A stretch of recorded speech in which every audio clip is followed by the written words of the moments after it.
السلام علیکم، ہم سب نیوز میں خوش آمدید۔ شامل کریں گے اب تک کی اہم خبریں۔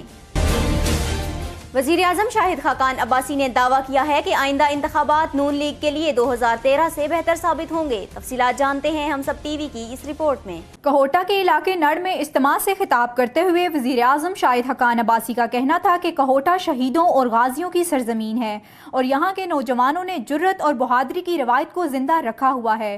وزیر اعظم شاہد خاقان عباسی نے کہا کہ نون لیگ نے ہی عوام کی خدمت کی ہے اور ترقیاتی کام کروائے ہیں۔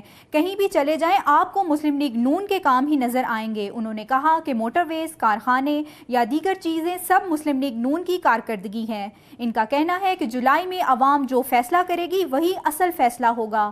جولائی کے الیکشن میں عوام کا فیصلہ نون لیگ کے حق میں ہوگا۔ وزیر اعظم نے کہا کہ جن سے ہمارا مقابلہ ہے وہ کسی اور قسم کی سیاست کرتے ہیں۔ ان کا کہنا ہے کہ گالی، الزام تراشی اور بہتان کی سیاست پاکستان میں نہیں چل سکتی۔ پاکستان میں صرف شرافت کی سیاست چلے گی۔ وزیر اعظم شاہد خاقان عباسی کا کہنا تھا کہ الیکشن میں فتح نواز شریف اور مسلم لیگ نون کی ہوگی۔ آئندہ الیکشن نون لیگ کے لیے 2013 سے بھی بہتر الیکشن ہوں گے۔ Army chief general Qamar Javed Bajwa نے 11 دہشت گردوں کی سزائے موت کی توثیق کر دی۔ آئیے اس حوالے سے دیکھتے ہیں ہم سب ٹی وی کی یہ رپورٹ۔ پاک فوج کے شعبہ تعلقات عامہ کے مطابق army chief general Qamar Javed Bajwa نے ملٹری کورٹ سے سزا پانے والے 11 دہشت گردوں کی سزائے موت کی توثیق کر دی، جبکہ عدالت کی جانب سے 3 دیگر دہشت گردوں کو مختلف مدت کی قید کی سزا بھی سنائی گئی۔ تمام دہشت گردوں کا تعلق کالعدن تنظیموں سے ہے۔ ترجمان پاک فوج کے مطابق دہشت گردوں کو سنگین کارروائیوں میں ملوث ہونے پر سزا دی گئی۔ سزا پانے والے افراد مسلح افواج، قانون نافذ کرنے والے اداروں، مالاکنڈ یونیورسٹی پر حملوں اور شہریوں کے قتل میں بھی ملوث ہیں۔ دہشت گردوں نے مجسٹریٹ کے سامنے خیبر پختونخوا کے صوبائی رکن اسمبلی عمران خان محمد سمیت مجموعی طور پر 60 شہریوں کو قتل اور 36 افراد کو زخمی کرنے کا اعتراف بھی کیا۔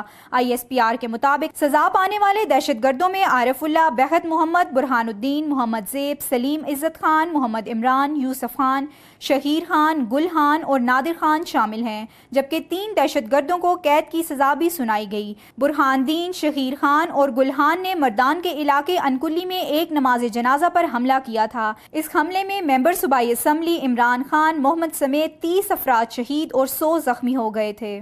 سپریم کورٹ کی جانب سے اسلام آباد ہائی کورٹ کے 2 حاضر سروس ججز کو اظہار وجود کا نوٹس جاری کر دیا گیا۔ تفصیلات جانتے ہیں ہم سب ٹی وی کی اس رپورٹ میں۔ سپریم کورٹ کی جانب سے اسلام آباد ہائی کورٹ کے 2 حاضر سروس ججز کو اظہار وجہ کا نوٹس جاری کر دیا گیا۔ نوٹس وصول کرنے والوں میں جسٹس اطہر من اللہ اور جسٹس محسن اختر کیانی شامل ہیں، جن سے وضاحت مانگی گئی ہے کہ وزارت قانون کی منظوری کے بغیر انہوں نے کس طرح EOBI کے ادارے سے فیس وصول کی۔ نوٹس پانے والوں میں ججز صاحبان کے علاوہ کئی وکلاء بھی شامل ہیں، جن سے مذکورہ معاملے پر وضاحت طلب کی گئی ہے۔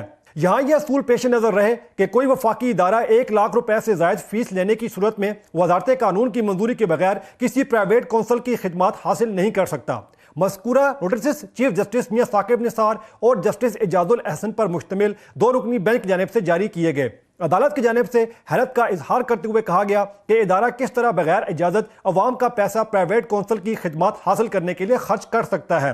اس ضمن میں deputy attorney general Sohail Mahmood نے عدالت کو بتایا کہ EOBI کی جانب سے وکلاء کی فیس کی مد میں 5 کروڑ روپے ادا کیے گئے، جن میں سے 2 بعد ازاں اسلام آباد ہائی کورٹ کے جج کے عہدے پر فائز ہو گئے۔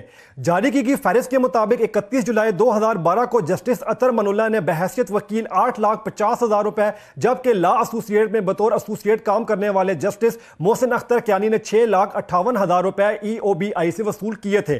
عدالتی کارروائی میں مذکورہ دونوں جج صاحبان کو اپنی صفائی پیش کرنے کے لیے عدالت میں حاضر ہونے کا حکم دیا گیا اور اس سلسلے میں عدالت کو مزید بتایا گیا کہ EOBI کی جانب سے قوانین کی خلاف ورزی کرتے ہوئے 87 دیگر کیسز میں بھی پرائیویٹ کونسل کی خدمات حاصل کی گئی ہیں۔ اس ضمن میں مزید بتایا گیا کہ EOBI نے بغیر اجازت 34 مقدمات میں لاکھوں روپے کے عوض ایڈوکیٹ بابر ستار خدمات بھی حاصل کی، جبکہ فخر زمان تارڑ، احمد شہزاد فاروق، سرفراز علی، سید احمد علی شاہ اور گور علی خان نے بھی مقدمات کی پیروی کر کے بھاری معاوضہ وصول کیا۔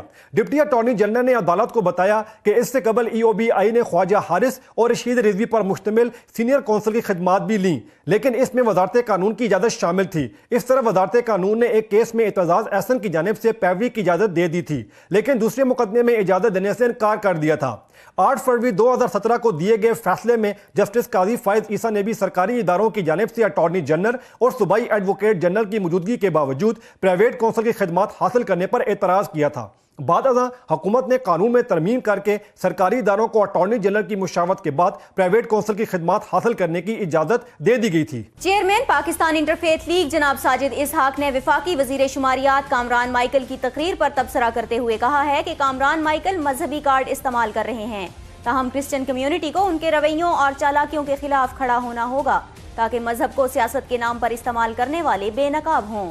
آئیے اس حوالے سے دیکھتے ہیں ہم سب ٹی وی کی یہ report. Chairman Pakistan interfaith league جناب ساجد اسحاق نے وفاقی وزیر شماریات کامران مائیکل کی تقریر پر تبصرہ کرتے ہوئے کہا کہ کامران مائیکل مذہبی کارڈ استعمال کر رہے ہیں، تاہم کرسچن کمیونٹی کو ان کے رویوں اور چالاکیوں کے خلاف کھڑا ہونا ہوگا تاکہ مذہب کو سیاست کے نام پر استعمال کرنے والے بے نقاب ہوں۔ چیئرمین پاکستان انٹرفیتھ لیگ جناب ساجد اسحاق کا کہنا تھا کہ میں مذہبی کارڈ استعمال نہیں کر رہا، بلکہ وفاقی وزیر کامران مائیکل مذہبی کارڈ استعمال کر رہے ہیں۔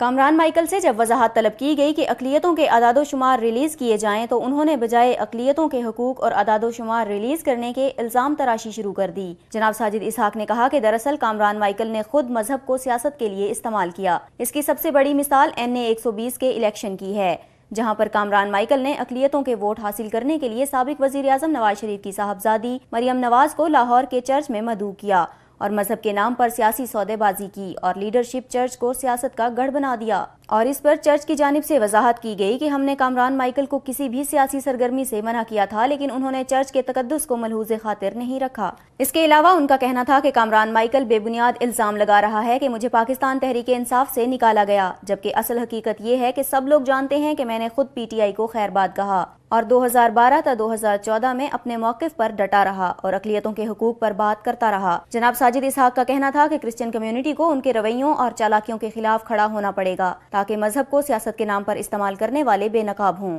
چیف جسٹس میاں ثاقب نثار کا کہنا ہے کہ پاک چین اقتصادی راہداری کے اثرات جاننے کے لیے ایک سنجیدہ مکالمے کی ضرورت ہے۔ تفصیلات جانتے ہیں ہم سب ٹی وی کی اس رپورٹ میں۔ چیف جسٹس میاں ثاقب نثار نے اسلام آباد میں law and justice commission Pakistan کے تحت منعقدہ 8ویں جوڈیشل کانفرنس سے خطاب کرتے ہوئے کہا ہے کہ آگے بڑھنے کے لیے تمام فریقین میں اتفاق رائے ہونا اور اربوں ڈالر کی چینی سرمایہ کاری کی قانونی، سماجی، ثقافتی اور معاشی اثرات کا جائزہ لینا ضروری ہے۔ چیف جسٹس نے کہا کہ سی پیک ملک میں براہ راست غیر ملکی سرمایہ کاری کی زبردست رقم کے ساتھ آیا ہے اور ماہرین کانفرنس میں موجود لوگ یہاں آنے والی رقم پر غور کریں کہ کس طرح اس سے بہترین ممکنہ فوائد حاصل کیے جا سکتے ہیں۔ انہوں نے کہا کہ یہاں موجود شرکاء سی پیک سے دیگر حصوں، ماحول اور ماحولیات پر پڑنے والے اثرات پر بھی توجہ دیں، کیونکہ اس طرح چیزیں نظر انداز کی جا رہی ہیں، لیکن ہمیں ایسا نہیں ہونے دینا چاہیے۔ ان کا کہنا تھا کہ یہ کانفرنس شرکاء کو علاقوں کے مسائل کی نشاندہی کرنے اور ان میں بہتری کے لیے ایک موقع فراہم کرے گی۔ اس کے علاوہ FDI کو مزید نتیجہ خیز اور مؤثر کر سکتے ہیں۔ انہوں نے کہا کہ ہمیں تنازعات کے حل کے لیے ایک میکانزم کی بنیاد رکھنے کی ضرورت ہے اور ADR کے طریقہ کار وضع کرنا چاہیے، اور یہ کانفرنس اس طرح کے معاملات کے حوالے سے اظہار کرنے کا موقع فراہم کیا ہے کرتی ہے۔ چیف جسٹس نے کہا کہ مجھے امید ہے کہ سی پیک کے ذریعے نئے اقتصادی مواقع پیدا ہوں گے اور چھوٹے کاروبار کو ترقی ملے گی، تاہم یہ بات ضروری ہے کہ ایک مضبوط ADR نظام تیار کیا جائے اور اس کے ثمرات مارکیٹ میں تمام سطح تک میسر کیے جائیں۔ کانفرنس کے دوران زیر التوا مقدمات کے حوالے سے بات کرتے ہوئے چیف جسٹس کا کہنا تھا کہ قانونی نظام میں درپیش مسائل کے لیے عدلیہ اور بار دونوں ذمہ دار ہیں اور اس معاملے کو درست کرنے کا واحد حل دونوں کا مل کر کام کرنا ہے۔ عدلیہ کے سربراہ ہونے کی حیثیت سے چیف جسٹس نے اس بات کو تسلیم کیا کہ انہوں نے کئی عدالتی اصلاحات کے ذریعے نظام کو بحال کرنے کا عزم کیا تھا، تاہم یہ مسئلہ مجموعی نقطہ نظر کو اپنانے سے ہی حل ہو سکتا ہے۔ اسلام آباد ہائی کورٹ کے جسٹس شوکت عزیز صدیقی نے ریمارکس دیے ہیں کہ میڈیا کو رمضان المبارک کے تقدس کا کوئی خیال نہیں، لیکن انہیں ویلنٹائن ڈے کے تقدس کا بہت خیال ہے۔ چیئرمین پیمرا کے خلاف توہین عدالت کیس کی سماعت کے دوران جسٹس شوکت عزیز صدیقی نے ریمارکس دیے کہ قوم کو بے راہ روی کا شکار نہیں ہونے دیا جائے گا۔ بھارتی مواد پاکستانی ٹی وی چینلز پر چلایا جا رہا ہے، اس جرم میں سب ٹی وی چینلز برابر ملوث ہیں۔ آئندہ سماعت پر پیمرا حکام جامع رپورٹ جمع کروائیں۔ مدر پدر آزادی ہمارا معاشرہ تباہی کی طرف لے جا رہا ہے۔ رمضان ٹرانسمیشن اور مارننگ شوز ضابطہ اخلاق کے مطابق نہ ہوئے تو عدالت ان شوز پر پابندی لگا دے گی۔ عدالت نے حکم دیا کہ آئندہ سماعت پر پیمرا ضابطہ اخلاق جمع کرائے۔ بعد ازاں مزید سماعت 8 مئی تک ملتوی کر دی گئی۔ احسن اقبال کہتے ہیں عمران خان نے آج تک بلدیاتی ادارہ تک نہیں چلایا، ترقی یافتہ قوموں کے پاس عمران ہوتا تو وہ ترقی نہ کر پاتی۔ وزیر داخلہ احسن اقبال نے نارووال میں تقریب سے خطاب کرتے ہوئے کہا ہے کہ نون لیگ کی حکومت وعدے نہیں کام کرتی ہے۔ وزیر اعظم نے مسلم لیگ نون کے ایجنڈے پر کام جاری رکھا، رکاوٹوں کے باوجود ترقیاتی کاموں اور پارٹی ایجنڈے پر عمل درآمد کر کے دکھایا۔ 20 کروڑ کا ملک اناڑی کے حوالے نہیں کیا جا سکتا۔ عمران خان نے آج تک بلدیاتی ادارہ تک نہیں چلایا۔ وزیر داخلہ نے خطاب کے دوران کہا کہ آئندہ الیکشن میں عوام ترقی کی سیاست اور پالیسیوں کے تسلسل کو ووٹ دیں گے۔ 2013 اور 2018 کے پاکستان میں فرق ہے۔ پاکستان میں ہر بڑے ترقیاتی منصوبے پر نواز شریف کی تختی لگی ہے۔ احسن اقبال کا کہنا تھا کہ قومیں جھوٹے نعرے لگانے سے ترقی نہیں کرتی۔ 20 کروڑ کا ملک اناڑی کو نہیں دیا جا سکتا۔ ترقی یافتہ قوموں کے پاس عمران ہوتا تو وہ ترقی نہ کر پاتی۔ عمران خان کرکٹ پر تبصرہ کر سکتے ہیں، اچھے کوچ ہو سکتے ہیں، مگر عمران خان نے آج تک ایک بلدیاتی ادارہ تک نہیں چلایا۔ جس چیز کا تجربہ نہیں وہ کھیل نہ کھیلیں۔ شہباز شریف نے 11 ماہ میں میٹرو بنا کر دکھا دی۔ خیبر پختونخوا حکومت نے میٹرو بس منصوبے کے دوران شہر کو کھنڈر بنا کر رکھ دیا۔ وزیر داخلہ نے مزید کہا کہ پاکستان دنیا کی ترقی کرتی ہوئی معیشتوں میں شامل ہو چکا ہے۔ بجلی کی مانگ میں ریکارڈ اضافہ ہوا ہے۔ پاکستان میں 2200 کلومیٹر سے زیادہ طویل روڈ نیٹ ورک ہوگا۔ دشمن چاہتے ہیں کہ پاکستان اقتصادی طور پر کریش کر جائے۔ سی پیک کے خلاف دشمنوں نے کروڑوں روپے لگا دیے۔ وفاقی وزیر اطلاعات و نشریات مریم اورنگزیب نے اسلام آباد میں صحافیوں سے بدسلوکی کے واقعے کی شدید مذمت کرتے ہوئے کہا ہے کہ واقعے کی مکمل تحقیقات کرا کے ذمہ داروں کے خلاف کارروائی کی جائے گی۔ تفصیلات جانتے ہیں ہم سب ٹی وی کی اس رپورٹ میں۔ مریم اورنگزیب نے ایک بیان میں کہا ہے کہ آزادی اظہار پر کامل یقین رکھتے ہیں اور میڈیا پر قدغن کسی صورت برداشت نہیں۔ ان کا کہنا تھا کہ میڈیا سے بدسلوکی قابل قبول نہیں اور میڈیا کی آزادی اور صحافیوں کے حقوق کے تحفظ کے لیے ان کے شانہ بشانہ کھڑی ہوں۔ انہوں نے کہا کہ آزادی صحافت ایک گیلری یا چوائس نہیں بلکہ یہ تمام جدید معاشروں کی بنیاد ہے۔ وفاقی وزیر اطلاعات نے کہا کہ آزادی صحافت کے موجودہ چیلنجز اور خطرات بے شمار ہیں، کچھ بنیادی ڈھانچے، کچھ ذاتی ادارے اور کچھ تغیراتی ہیں۔ ان کا کہنا تھا کہ ان تمام مسائل اور خطرات سے نبرد آزما ہونے کے لیے جمہوری قوتیں، سول سوسائٹی، میڈیا کے نمائندگان اور تنظیموں کی باہمی شراکت ضروری ہے۔ انہوں نے کہا کہ صرف متحدہ کاوشوں سے ہمیں آزادی صحافت کے دشمنوں کو شکست دی جا سکتی ہے۔ مریم اورنگزیب نے اسلام آباد میں صحافیوں سے بدسلوکی کے واقعے کی شدید مذمت کی اور یقین دلایا کہ واقعے کی مکمل تحقیقات کرا کے ذمہ داروں کے خلاف کارروائی کی جائے گی۔ وفاقی بجٹ برائے سال 2018-19 کو کل عدم قرار دیے جانے کے لیے درخواست دائر کرا دی گئی۔ تفصیلات جانتے ہیں ہم سب ٹی وی کی اس رپورٹ میں۔ سپریم کورٹ لاہور رجسٹری میں میاں اطہر نے شفقت محمود چوہان ایڈوکیٹ کے توسط سے وفاقی بجٹ برائے سال 2018-19 کو کالعدم قرار دینے کے لیے درخواست دائر کرا دی۔ درخواست گزار نے موقف اختیار کیا کہ موجودہ حکومت کو مدت پوری ہونے کی بنا پر وفاقی بجٹ پیش کرنے کا اختیار ہی حاصل نہیں۔ حکومت نے وفاقی بجٹ پیش کر کے اپنے اختیارات سے تجاوز کیا جو کہ ماورائے آئین اقدام ہے، جبکہ آئین کے تحت ایوان بارہ اور ایوان زیری سے تعلق نہ رکھنے والا کوئی شخص بجٹ پیش کرنے کا مجاز ہی نہیں۔ درخواست میں موقف اختیار کیا گیا کہ میعاد مکمل ہونے کے باوجود وفاقی بجٹ پیش کر کے ووٹرز کے اعتماد، خواہشات اور ان کے ووٹوں کی توہین کی گئی۔ اس کے لیے عدالتی بدنیتی پر مبنی وفاقی بجٹ کے اقدام کو کالعدم قرار دے دے۔ وفاقی حکومت کی جانب سے کالے دھن کو سفید کرنے کی اجازت دینے کے لیے ایک اور خفیہ ایمنسٹی اسکیم دیے جانے کا انکشاف ہوا ہے۔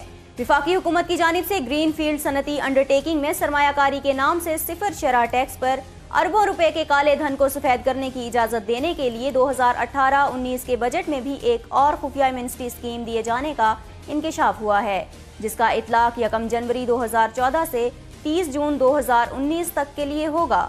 یہ اسکیم اندرون اور بیرون ملک غیر قانونی اثاثہ جات اور کالے دھن کو سفید کرنے کی اجازت دینے کے لیے حال ہی میں اعلان کردہ ایمنسٹی اسکیم کے علاوہ ہے۔ پاکستان مسلم لیگ ق کے مرکزی صدر چودھری شجاعت حسین نے کہا ہے کہ نواز شریف میں ہمت ہے تو بتائیں خلائی مخلوق کون ہے؟ جن کو ساری عمر اوپر سے حکم آتا رہا وہ بہتر جانتے ہیں کہاں سے حکم آیا۔ نون لیگ کی حالت دیکھنے کے لیے کسی چشمے کی ضرورت نہیں۔ پشاور میں مسلم لیگ ق خیبر پختونخوا کے سیکریٹریٹ کے افتتاح کے بعد میڈیا سے گفتگو کرتے ہوئے چودھری شجاعت حسین کا کہنا تھا کہ انتخابات کے لیے سیاسی اتحاد کرنا پڑا تو کریں گے، انتخاب ہوتے نظر آ رہے ہیں یا نہیں اس کے لیے خاص اینک لگانی پڑے گی۔ چودھری شجاعت کا کہنا تھا کہ نواز شریف کی خلائی مخلوق کا مطلب پاک فوج ہے۔ نواز شریف فوج کو بدنام کرنا چاہتے ہیں، اداروں کو بدنام کرنے سے ملک بدنام ہوگا۔ انہوں نے کہا کہ 4.5 سال تک اقتدار پر بیٹھنے کے بعد انہیں اداروں کی ہرزہ سرائی سے گریز کرنا چاہیے۔ نون لیگ کا مستقبل خراب دکھائی دے رہا ہے۔ چودھری شجاعت حسین نے کہا کہ خیبر پختونخوا میں مسلم لیگ کاف کا نئے سرے سے آغاز کر رہے ہیں۔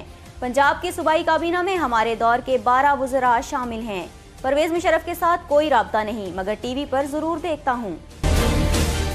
قومی اسمبلی میں اپوزیشن لیڈر سید خورشید شاہ کا کہنا ہے کہ نگران وزیر اعظم کا نام اس لیے نہیں دے رہا کہ میڈیا اس کی دھجیاں نہ اڑا دے۔ آئیے اس حوالے سے دیکھتے ہیں ہم سب ٹی وی کی یہ رپورٹ۔ اسلام آباد میں میڈیا سے بات کرتے ہوئے قائد حزب اختلاف خورشید شاہ کا کہنا تھا کہ ابھی تک ذہن میں نگراں وزیر اعظم کے لیے کوئی نام نہیں ہے اور نہ ہی اس حوالے سے کوئی مشاورت کی۔ چاہتا ہوں کہ وزیر اعظم اور اپوزیشن کا اس حوالے سے جو کردار ہے وہ ادا ہو اور مشاورت کے بعد قوم کے اعتماد پر پورا اترنے والے شخص کا نام دوں۔ خورشید شاہ کا کہنا تھا کہ ہمیں 31 مئی تک نگراں وزیر اعظم کے نام کا حتمی اعلان کرنا ہے، تاہم ابھی تک میڈیا کے ڈر سے کوئی نام نہیں دے رہے۔ یہ نہ ہو کہ میڈیا اس کی دھجیاں ہی اڑا دے۔ ماضی میں بھی جو نام دیا اچانک ہی دیا، کیونکہ اس پر کوئی سمجھوتا نہیں کر سکتے، تاہم جو بھی نام دیں گے مشاورت کے بعد ہی دیں گے۔ پاکستان مسلم لیگ نون کے تاحیات قائد اور سابق وزیر اعظم نواز شریف نے خبردار کیا ہے کہ ان کی پارٹی انتخابات میں معمولی سی تاخیر بھی برداشت نہیں کرے گی۔ تفصیلات جانتے ہیں ہم سب ٹی وی کی اس رپورٹ میں۔ پاکستان مسلم لیگ نون کے تاحیات قائد اور سابق وزیر اعظم نواز شریف نے خبردار کیا ہے کہ ان کی پارٹی انتخابات میں معمولی سی تاخیر بھی برداشت نہیں کرے گی۔ ماڈل ٹاؤن میں پارٹی ارکان سے بات چیت کرتے ہوئے انہوں نے کہا کہ انتخابات میں تاخیر کی باتیں گردش کر رہی ہیں۔ پاکستان تحریک انصاف کے سربراہ عمران خان سمیت دیگر سیاستدان بھی انتخابات کے انعقاد میں 1 سے 1.5 ماہ کی تاخیر کی باتیں کر رہے ہیں، لیکن واضح کر دوں کہ ہم انتخابات میں 1 منٹ کی تاخیر برداشت نہیں کریں گے۔ مسلم لیگ کے قائد نے کہا کہ ان کا مقابلہ عمران خان یا پیپلز پارٹی کے شریک چیئرمین آصف علی زرداری سے نہیں بلکہ کسی اور سے ہے۔ ایک وقت تھا جب ہمارا مقابلہ روایتی سیاسی حریفوں سے ہوتا تھا۔ ہم ایسے سیاسی محاذ میں داخل ہو چکے ہیں جہاں سے واپسی کا راستہ نہیں۔ اس موقع پر انہوں نے کہا کہ مسلم لیگ نون کے جلسوں میں عوام کی بھرپور شمولیت سے بہت متاثر ہوں۔ کیا عمران خان خیبر پختونخوا میں کچھ کر سکے ہیں؟ سینٹ انتخابات پر تنقید کرتے ہوئے انہوں نے کہا کہ نو منتخب سینٹ چیئرمین کا کوئی وجود نہیں۔ ان کو کس نے منتخب کیا؟ کون سی طاقتیں پس پردہ تھیں؟ نواز شریف نے کہا کہ جب عمران خان نے ڈپٹی سینٹ چیئرمین کے لیے پیپلز پارٹی کے نامزد امیدوار کی حمایت کی تو ان کا ضمیر کہاں تھا؟ سابق وزیر اعظم نے عمران خان سے مطالبہ کیا کہ وہ ان ذرائع کا انکشاف کریں جنہوں نے سابق وزیر خارجہ خواجہ آصف کو نااہل دینے کی پیشگوئی کی تھی۔ نواز شریف نے مزید کہا کہ عمران خان نے وال سٹی لاہور کا دورہ لوگوں کی عدم موجودگی کی بنیاد پر منسوخ کیا اور میڈیا کو بتایا کہ وہ اہم وکٹ بچانے کے سلسلے میں اسلام آباد جا رہے ہیں، اور اس کے کچھ دنوں بعد خواجہ آصف کو نااہل قرار دے دیا گیا۔ عمران خان کو یہ سب کس نے بتایا؟ انہوں نے پیشن گوئی کی کہ مسلم لیگ نون انتخابات میں کامیابی کے بعد خیبر پختونخوا میں حکومت تشکیل دے گی، تاہم مسلم لیگ نون کا کسی پارٹی سے مقابلہ نہیں، وہ 2018 کے انتخابات میں کامیابی حاصل کرے گی۔ مسلم لیگ نون کے قائد نے افسوس کا اظہار کرتے ہوئے کہا کہ ماضی میں سیاستدانوں کو پھانسی دے دی گئی اور بعض کو جلا وطنی پر مجبور کیا گیا۔ اگر عوام کے ووٹ کا تقدس بحال ہوتا تو پاکستان کئی مسائل سے بچ سکتا تھا۔ پاکستان پیپلز پارٹی کے شریک چیئرمین آصف علی زرداری نے اندیا دیا ہے کہ ضرورت پڑنے پر عام انتخابات میں وہ سینٹ انتخابات کی طرح پاکستان تحریک انصاف سے ہاتھ ملا سکتے ہیں۔ آئیے اس حوالے سے دیکھتے ہیں ہم سب ٹی وی کی یہ رپورٹ۔ پاکستان پیپلز پارٹی کے شریک چیئرمین آصف علی زرداری کا پاکستان پیپلز پارٹی کے رہنما سمینہ خالد گھرکی کی والدہ کی وفات پر تعزیت کرنے کے بعد صحافیوں سے بات چیت کرتے ہوئے کہا کہ عام انتخابات کے بعد اگر حالات کا تقاضا ہوا تو ہم عمران خان کے ساتھ اتحاد کر سکتے ہیں، جس طرح ہم نے سینٹ میں کیا۔ اس موقع پر انہوں نے کہا کہ ضرورت ایجاد کی ماں ہے کا حوالہ دیتے ہوئے واضح کیا کہ پاکستان پیپلز پارٹی اتحادی حکومت بنانے کے لیے نہیں جائے گی، کیونکہ ان کی جماعت اپوزیشن نشستوں پر بیٹھنے کے لیے بھی تیار ہے۔ ایک سوال کا جواب دیتے ہوئے پیپلز پارٹی کے شریک چیئرمین کا کہنا تھا کہ عمران خان کو وزیر اعظم بننے کی جلدی ہے، لیکن مجھے ایسی کوئی جلدی نہیں، کیونکہ میں اس سے قبل نہ صرف صدارتی محل بلکہ وزیر اعظم ہاؤس میں بھی رہ چکا ہوں۔ خلائی مخلوق سے متعلق سابق وزیر اعظم نواز شریف کے متنازع بیان کے حوالے سے کہا کہ پاکستان مسلم لیگ نون کے نمائندوں کو وضاحت کرنی چاہیے کہ وہ خلائی مخلوق کون ہے۔ کیا یہ وہی خلائی مخلوق ہے جس نے 1988 کے انتخابات میں نواز شریف کا ساتھ دیا تھا؟ انہوں نے بتایا کہ supreme court Asghar Khan case کھولنے کے لیے تیار تھی، جس میں نواز شریف نے اہم کردار ادا کیا تھا۔ جب ان سے سوال کیا تھا کہ پاکستان پیپلز پارٹی ماضی کے بہترین تعلقات کے برعکس اب مسلم لیگ نون کے ساتھ مل کر بیٹھنے کے لیے کیوں تیار نہیں، تو سابق صدر نے جواب دیا کہ نواز شریف نے پیپلز پارٹی کے بانی ذوالفقار علی بھٹو اور سابقہ قائد بینظیر بھٹو کی پروان چڑھائی گئی جمہوری قدروں کو نقصان پہنچایا، جبکہ میں نے جمہوریت کے لیے 11 سال جیل میں گزارے۔ اپنے اور بلاول بھٹو زرداری کے طرز سیاست میں فرق کے حوالے سے پوچھے گئے سوال کے جواب میں آصف زرداری نے کہا کہ ہماری سیاست میں فرق ہونا فطری ہے، کیونکہ بلاول کی عمر محض 29 سال جبکہ میری عمر عمر 60 سال سے زائد ہے۔ علاوہ ازیں انہوں نے عام انتخابات میں تاخیر ہونے کے امکانات کو بھی رد کر دیا۔ پشاور میں جاری بس ریپڈ ٹرانزٹ منصوبہ خیبر پختونخوا حکومت کے لیے درد سر بن گیا۔ پروجیکٹ کے سی ای او کی برطرفی کے بعد چیئرمین بی آر ٹی بھی مستعفی ہو گئے۔ خیبر پختونخوا حکومت کی پشاور میں جاری بس ریپڈ ٹرانزٹ پروجیکٹ کی جانب سے مشکلات بڑھتی ہی چلی جا رہی ہیں۔ ابتدا میں اس منصوبے کو 6 ماہ میں مکمل کرنے کا اعلان کیا گیا تھا، تاہم تکنیکی وجوہات اور نقشے میں بار بار تبدیلی کے باعث یہ منصوبہ تاخیر کا شکار ہو گیا۔ منصوبے میں تاخیر کا تمام ملبہ وزیر اعلیٰ کے زیر صدارت اجلاس میں بی آر ٹی پروجیکٹ کے سی ای او پر ڈال دیا گیا، جس پر وزیر اعلیٰ نے چیف ایگزیکٹو آفیسر الطاف اکبر کو فوری طور پر اپنے عہدے سے برطرف کر دیا۔ معاملہ یہی نہیں رکا بلکہ شدید دباؤ پڑنے پر پروجیکٹ کے چیئرمین اور member board of directors Javed Iqbal بھی اپنے عہدے سے مستعفی ہو گئے۔ پروجیکٹ جاوید اقبال نے اپنا استعفیٰ وزیر اعلیٰ کو ارسال کر دیا۔ پروجیکٹ انتظامیہ اور حکومت کا اصرار ہے کہ وہ بی آر ٹی کا ریچ 1 15 مئی تک ہر صورت مکمل کر لیں گے۔ بی آر ٹی کے ریچ 1 پر تو کام تقریباً مکمل کر لیا گیا ہے، لیکن ریچ 2 پر واپڈا کی ہٹ دھرمی کے باعث کام بند پڑا ہے۔ لاہور ہائی کورٹ کے جج جسٹس جواد حسن نے کہا ہے کہ چیف جسٹس نے سی پیک پر کوئی حکم امتناع جاری نہ کرنے کا حکم دیا ہے۔ لاہور ہائی کورٹ میں سیمینار سے خطاب اور میڈیا سے گفتگو کے دوران لاہور ہائی کورٹ کے جسٹس جواد حسن نے کہا کہ پاکستان کو اس وقت غیر ملکی سرمایہ کاری کی اشد ضرورت ہے۔ خواہش ہے کہ پاکستان میں زیادہ سے زیادہ سرمایہ کار آئیں۔ انہوں نے کہا کہ چیف جسٹس نے حکم دیا ہے کہ سی پیک پر کوئی حکم امتناعی جاری نہیں ہوگا۔ سی پیک پر آپسی لین دین اور دیگر تنازعات کو عدالتوں سے باہر حل کرنا ہوگا۔ غیر ملکی سرمایہ کاری میں کوئی مداخلت برداشت نہیں کی جائے گی۔ جسٹس جواد حسن کا کہنا تھا کہ عدالتوں کو بلا وجہ کے کیسز کی حوصلہ شکنی کرنی چاہیے۔ زیر التوا کیسز کو تیزی اور دیانتداری سے نمٹانے کی کوشش کر رہے ہیں۔ سیون شریف میں صوفی بزرگ حضرت لال شہباز قلندر کے 766ویں عرس کی 3 روزہ تقریبات کا آغاز آج سے ہو رہا ہے، جو 8 مئی تک جاری رہے گا۔ حضرت لال شہباز قلندر کے عرس کا افتتاح وزیر اعلیٰ سندھ کے مشیر پیر غلام شاہ جیلانی نے کیا، جہاں انہوں نے مزار پر پھولوں کی چادر چڑھائی اور فاتح خوانی کی۔ عرس میں شرکت کے لیے ملک بھر سے زائرین کی آمد کا سلسلہ جاری ہے، جبکہ عرس کے موقع پر سیکیورٹی کے سخت انتظامات کیے گئے ہیں۔ مزار کے اطراف میں سیکیورٹی کے لیے پولیس اور رینجرز کے 4500 اہلکار تعینات کیے گئے ہیں۔ اسلامی تعاون تنظیم کے رکن ملکوں کی وزرائے خارجہ کونسل کی 2 روزہ کانفرنس آج ڈھاکہ میں شروع ہو رہی ہے، جس میں روہنگیا مسلم اقلیت کے معاملے پر غور کیا جائے گا۔ کانفرنس کا موضوع ہے پائیدار ترقی اور امن کے لیے اسلامی اقدار۔ اجلاس میں اسلامی دنیا کو درپیش مسائل پر غور کی نشست بھی شامل ہے، جس میں روہنگیا مسلمانوں کی موجودہ صورتحال پر خصوصی توجہ دی جائے گی۔ اسلامی تعاون تنظیم کے سیکریٹریٹ کی تیار کردہ ایک دستاویزی فلم میں ان کی حالت زار دکھائی جائے گی۔ افتتاحی اجلاس سے بنگلہ دیش کی وزیر اعظم شیخ حسینہ واجد اور OIC کے سیکریٹری جنرل ڈاکٹر یوسف بن احمد السیمین خطاب کریں گے۔ رکن ممالک کے وزرائے خارجہ کے علاوہ کینیڈا کی وزیر خارجہ کرسٹیا فری لینڈ خصوصی دعوت پر شرکت کریں گی۔ کانفرنس 2 روز جاری رہے گی۔ شمالی کوریا نے جنوبی کوریا سے تعلقات میں بہتری کے بعد اپنا وقت تبدیل کر لیا۔ شمالی کوریا نے جنوبی کوریا سے تعلقات میں بہتری کے بعد اپنا وقت تبدیل کر لیا ہے۔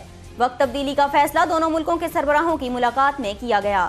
شمالی کوریا نے اپنی گھڑیاں آدھا گھنٹہ آگے کر لی ہیں، جبکہ اب تک شمالی کوریا جاپان اور جنوبی کوریا سے آدھا گھنٹہ پیچھے چل رہا تھا۔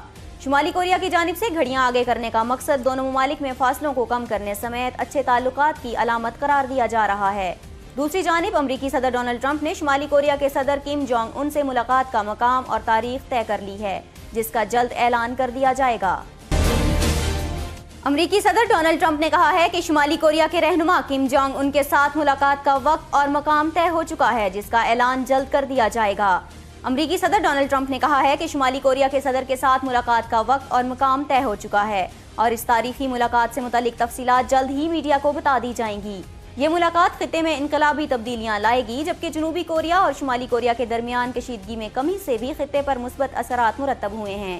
امریکی صدر کی شمالی کوریا کے رہنما سے ملاقات کے لیے سفارتی سطح پر مذاکرات کئی ماہ سے جاری ہیں، جس میں ملاقات کی راہ ہموار کرنے اور وقت اور مقام کے تعین کے لیے گفتگو شنید کی جا رہی تھی۔ امریکہ کے نو منتخب وزیر خارجہ مائک پومپیو بھی 20 اپریل کو شمالی کوریا کے صدر سے ملاقات کر چکے ہیں۔ شمالی کوریا کے سربراہ کم جونگ ان خود اپنے حریف ملک جنوبی کوریا کی سرحد پار کر گئے تھے، جہاں دونوں ممالک کے سربراہان کے درمیان خوشگوار ماحول میں مذاکرات ہوئے۔ اب پہلی مرتبہ شمالی کوریا نے اپنے مقامی وقت جنوبی کوریا سے ملا لیا ہے اور جنوبی کوریا کے صدر نے شمالی کوریا کے دورے کی حامی بھی بھر لی ہے۔